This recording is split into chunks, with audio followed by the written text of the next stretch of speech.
प्रधानमंत्री देले चाषी को बड़ झटका। पीएम किसान को नहीं आसिला बड़ सूचना।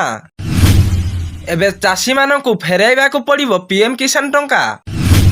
काहेकि फेराइबाकु पड़िबो पीएम किसान टंका?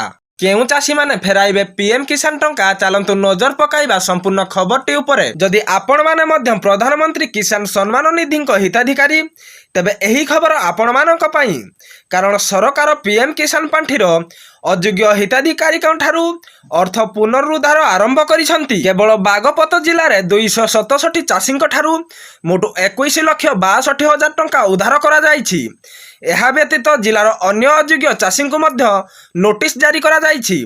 तेणु जदि आपण मध्य एही योजना को व्यवहार करी टंका पाउछंती तेबे सावधान रुहंतु। परवर्ती संख्या तुमर होई पारे।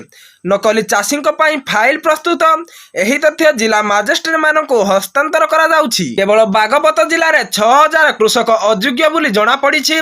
एथिरे उकिल, पुलिस कर्मचारी, डाक्तर एवं अन्य अयोग्य कृषक सामिल। समस्त अयोग्य चाषी को कृषि विभाग नोटिस जारी करिछि। टंका जमा करिबा पई पुनरुद्धार विज्ञप्ति मध्य दिया जाइछि। केवल एतिकी नुहे, विभाग सारा राज्यर अयोग्य चाषी घर को नोटिस पठाइबा को प्रस्तुत हेउछि। एहीपरि समस्त कृषक ठारू पुनरुद्धार पाई निर्देश रही। वास्तव में आजिकाली पीएम किसान सम्मान निधि रे ठकई वृद्धि पाइबारे लागिछि। अयोग्य सत्वे अनेक लोक एही योजना अधीन रे पंजीकरण करुछंती।